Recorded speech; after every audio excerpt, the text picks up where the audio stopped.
Hi everyone, it's Andrea Tooley. Thank you so much for watching this video. I am in my third month of fellowship in oculoplastic surgery in New York City, and I made a video about a month ago talking about my experience as a fellow in oculoplastic surgery, and I got a comment that really kind of hit home for me and I think is very important, so I want to make a video addressing that comment. It's been kind of a casual Saturday. I'm just kind of chilling. I've got my Nespresso here, which I'm obsessed with, and so we're gonna have a coffee and have a little chat. All right, so I'm gonna read you this comment. It's on my Life as an Oculoplastic Surgeon video, so you could check it out if you wanted to. But here's the comment, and I don't have my glasses or contacts in, so I have to look up close. Now you'll know my prescription. All right, so it says MS3 here. I like your videos, but sometimes I wish you'd give us a little more of the negatives as well as the positives. I understand that you're making this for YouTube and not necessarily just med students or residents, so you want to sound positive, but as a student in my neurosurgery elective rotation now, I know everything is not always hunky-dory. I feel a disconnect between the challenges, sacrifices, and realities of working hard for a top surgical residency or fellowship position and the endless happiness and smiles of your videos. But maybe the goal of your videos is to emphasize the light at the end of the tunnel rather than the challenges of the journey. Either way, keep it up. All right, so thank you so much for this comment, James. This is such a legitimate comment, and I really appreciate the thought that you put behind it and for calling me out a little bit. So I will say I agree. I'm a very positive person, and I generally try to only post mostly post positivity. And part of that is exactly what James said in this comment. I do want to show the light at the end of the tunnel, and I also want to show that this journey can be a happy one and one that you enjoy very much. I'm very happy with my decision to become a physician, and I wouldn't have it any other way. I wouldn't do it any differently. I would still go to medical school and still do it all over again if I had to. And so I do think that overall for me it's been quite a positive journey, and that's what I want to show you guys. And I want to be a source of motivation, inspiration, and happiness instead of something that brings you fear or dread or something like that. However, I agree. It's not always been perfect. This is a very difficult journey, and becoming a physician is a really long road, and it's not always great. And so I thought I would take this time to kind of share with you some of the hardships that I've had and hard times, rough times going through this process. I have one video that I've made before called Setbacks and Discouragements, and that was kind of in response to people asking me for times where I either didn't succeed the way I wanted to. So times I wasn't accepted into a program, or I didn't get a good grade, or something like that. So this is more going to be focused on just times that have been very challenging and hard for me to get through. And this is just me opening up and being honest with you guys about when it's not always perfect and how to kind of get through it and get to the other side. So I'm going to start at the kind of beginning of my medical school journey, which is in college. And I had two kind of rough times in college. One was freshman year. General chemistry was rough. I came from a high school that was very small and not very academically rigorous, and I think some people have the advantage of coming from a big high school with really hard AP, great high school science classes.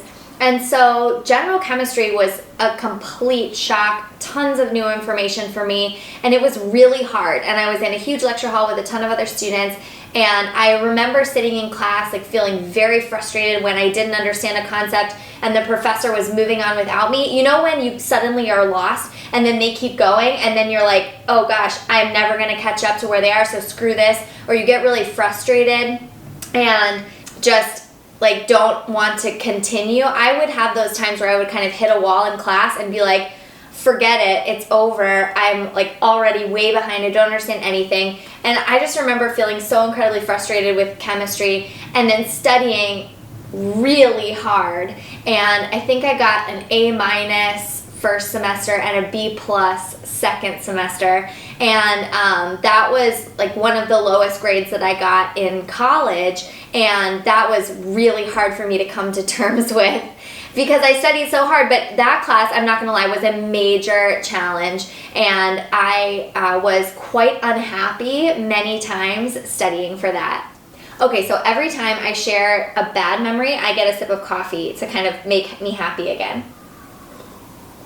Ah, so much better. Okay, the second very negative memory I have in college was second semester sophomore year. I was taking 3 science classes. I was taking physics, cell and molecular biology, and then either like analytical chemistry or inorganic chemistry, some other chemistry class, because I ended up being a chemistry double major. I ended up majoring in chemistry even after my Gen Chem experience as a first year. I actually loved organic. I really loved inorganic. And so anyways, that I ended up going through with the chemistry major. But those 3 science classes, physics was really hard. I've said on this channel before that I'm not very good at physics. It's just like not my strong point. I don't think that way. And the chemistry class was just a lot of work. And then the cell and molecular biology class was literally the death of me.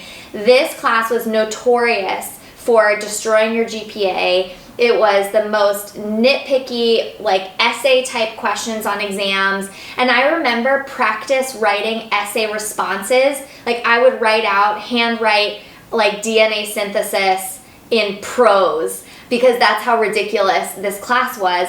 And so the combination of those 3 classes together was just really rough. Also, I had broken up with Kyle, who's now my husband, but we broke up my sophomore year of college for like 6 months or something, and I was like trying to date somebody else, and it was just like very stressful time in my life, okay? And so anyways, I remember studying for finals, and this was like the big semester before I was going to take the MCAT, because I took the MCAT the summer after my sophomore year, and I was just at the lowest of low. I was miserable, crying, just very unhappy, like full of stress. I physically manifest stress a lot, so I feel it in my body. I will either feel very fatigued, or my stomach will be upset, or I just have like this low grade kind of like palpitations, and I've always been that way where I really manifest stress in a physical manner. And so I was really suffering studying for finals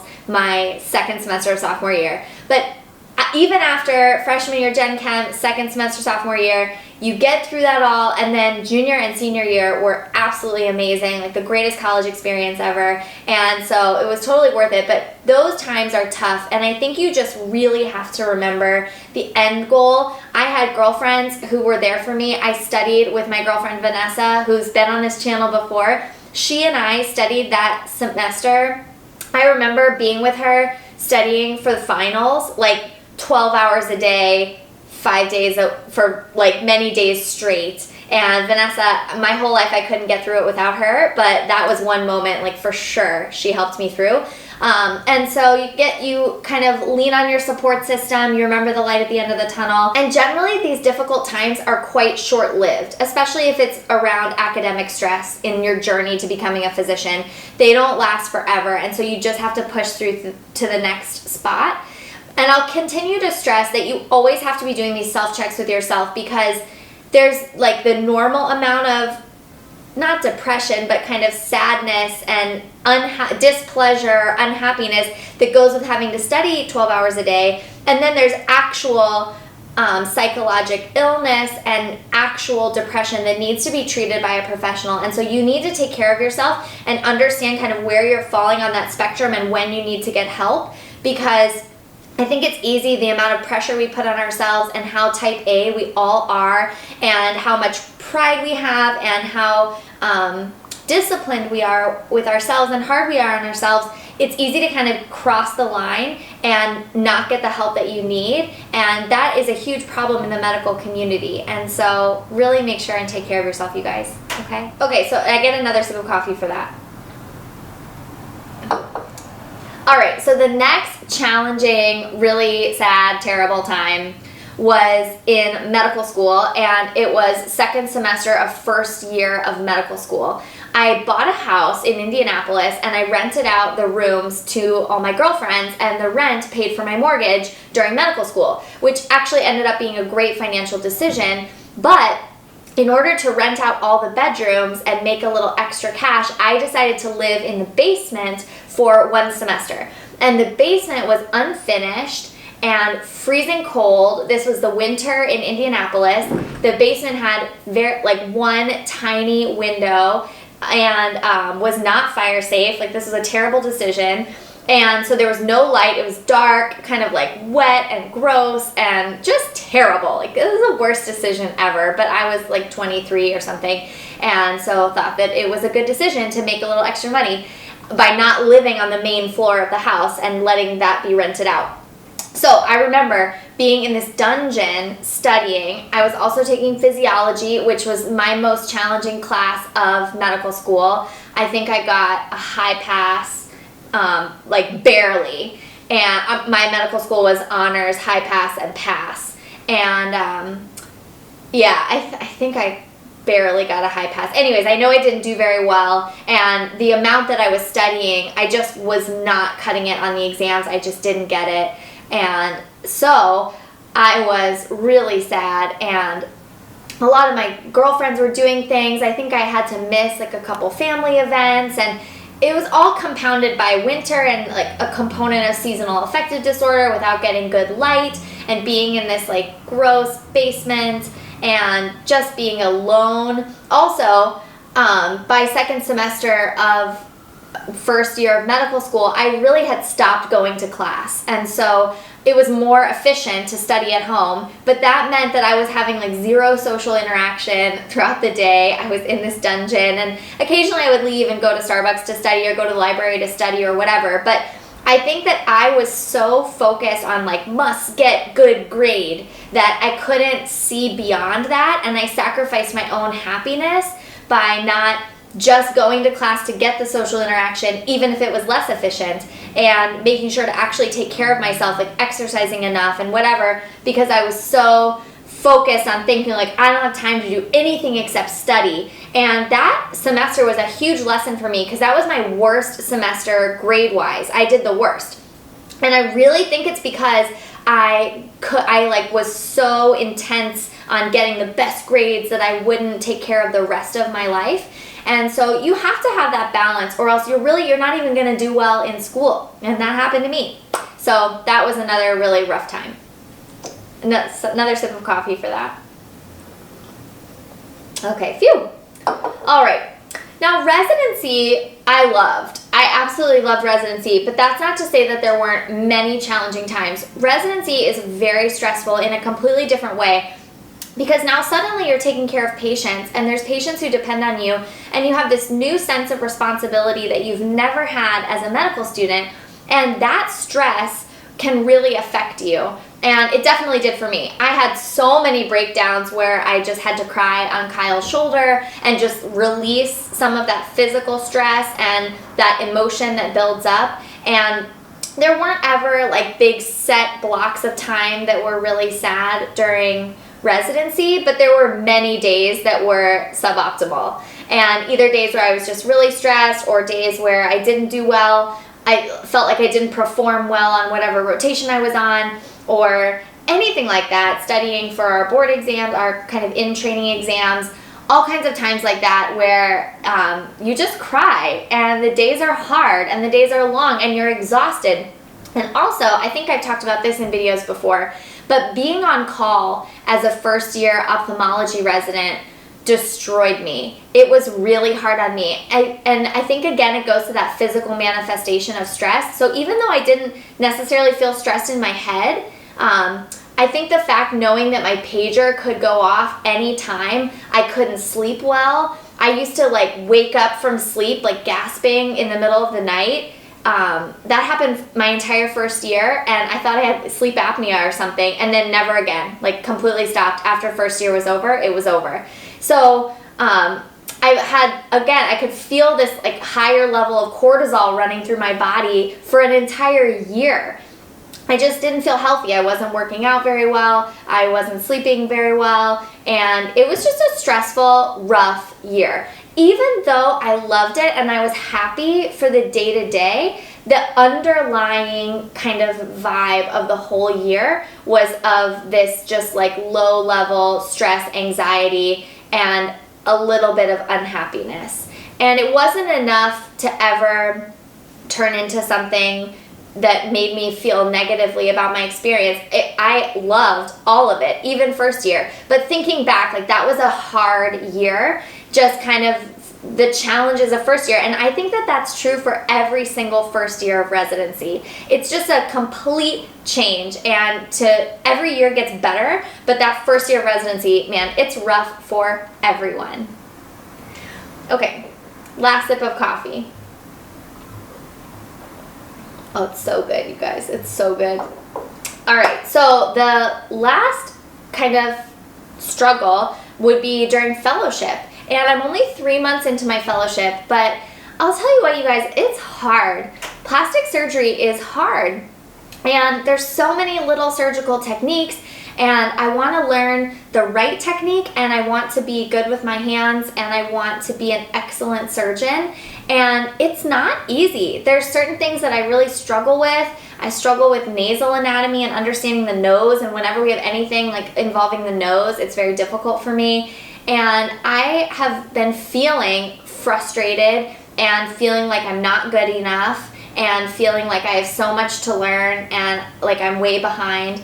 And I hope that that's a normal feeling and that I'll just kind of keep on plugging away. For the most part, when I feel this anxiety or feel like I'm not doing great, I hope that most of the time it tends to motivate me to study more, work harder, be better, because that's the only way to fight it, right? If you're feeling like you're not doing well, then make a domination plan and do well. Like change something up and really dig in instead of backing off. I think sometimes it's easy, and maybe this is a defense mechanism, when you're feeling like you're not doing great or you're not being the greatest, that you kind of want to back away or become a little less confident naturally, right? But I think that actually ends up hurting you, and you need to be not more confident, but you need to be more in. You got to be all in, and that's how I want to feel about fellowship, and read more about my patients, practice more surgical skills, go over surgeries. When I was in residency, I used to visualize every single cataract surgery. Before I did cataract surgery, I would always visualize the whole case in my head. I'd close my eyes in the operating room, or like before I went into the operating room, and I would watch myself do or feel myself do every single part of the case. And that's because I was so stupid anxious about having a negative outcome during cataract surgery. And cataract surgery made me so anxious. I hated it. And all of you cataract surgeons out there, bless you. I think lots of people think, oh, it's okay if something goes wrong because I'll learn from it and get better. But I knew that I was never going to do cataract surgery in the future, and so I didn't want to learn. I just didn't want anything to ever go wrong. And luckily, I had a pretty uneventful cataract surgery time in residency, and nothing bad happened, but that's because I was so stupid anxious about surgery every time. But anyways, my point is that I think that visualizing the surgery before I did it was very helpful, and I want to start doing that more with these plastic surgeries and really kind of diving all into fellowship so that I have the best experience possible. But it's not to say that there aren't challenges. You make so many sacrifices. I can't tell you guys how many weddings I've missed, how many bachelorette parties, bridal showers, baby showers, birthdays, holidays. You miss all of that. And you have to resign yourself to that. And I think when you're going to medical school, you need to tell your family, I'm going to be off the map for 4 years. And then during residency, I'm going to be off the map again, but maybe a little less, because residency, you can kind of sometimes maybe navigate that time off a little bit better. But you need to know that you're going to miss stuff. You're not going to be where your friends are. You're not going to have the financial situation your friends have. You're not going to have a job like your friends have. Your relationships are going to sacrifice. I'm so lucky that I have my husband, who has absolutely been a rock through my entire basically college. After that sophomore year, then things were great. But like half of college, all of medical school, all of residency, and now fellowship, and I absolutely could not have done it without his support and understanding. So your partner needs to know what you're going through. But there's going to be challenges. You're going to feel like you're not doing your best. You're going to feel afraid. You're going to feel weak. You're going to feel exhausted. And you just have to remember the end goal. And I think that luckily there's so many amazing moments during the day. Like when somebody comes out of surgery and they're so happy with the result. When you help someone and you see them in follow-up and they're better and they're feeling good and you know that you helped them, or you made a diagnosis for them, or you explained something for them that no doctor's really been able to explain and they had an aha moment and now they're feeling better. Like you have these patient interactions during the day that bring so much happiness to you that it really kind of restores all of those bad feelings that you have and makes it possible for you to do this. And at least that's how it is for me. And I've said this in all my videos, like it's all about the patients. Like that's what makes it worth it. That's why I do this, because the interactions that you have with people, it's the absolute best ever. And then I think there's also wonderful things about just being in medicine in general, like the connections that you have with your colleagues and going to grand rounds and learning something fun and new, or going to a meeting and listening to your colleagues present their insane research that inspires you and invigorates you. Like there's so many great moments in medicine that make it worth it, and that also little by little they kind of tip the scale back to the happiness direction. So even though there's some times of difficulties and unhappiness, overall, like happiness, definitely the scale tips over there. Happiness is higher and better. And so that's what I would tell you guys. It's not always happy for me. My personality is generally more upbeat and positive, and I want to share that with you because I want you to know that it's worth it if this is what you want to do and you can get through it. Remember to take care of yourself. Pay attention to how you're feeling. Reach out. You need friends, family, loved ones to support you. Reach out to this community. The pre-medical and medical community online is amazing. And the way that people are speaking out about the challenges and the struggles that they've gone through, it's so incredible. So I think you have a ton of support. I know you can do it. And that's how I've done it. And I still struggle. So next time I'm having a breakdown, maybe I'll show up on Instagram or something. But just know that we all go through those challenges and we'll all get through it together, okay? Thank you so much for watching this video. If you liked it, give it a thumbs up, subscribe to this channel, leave me a comment below, follow on Instagram, all of those good things. You guys are the best. I'll talk to you soon. Bye.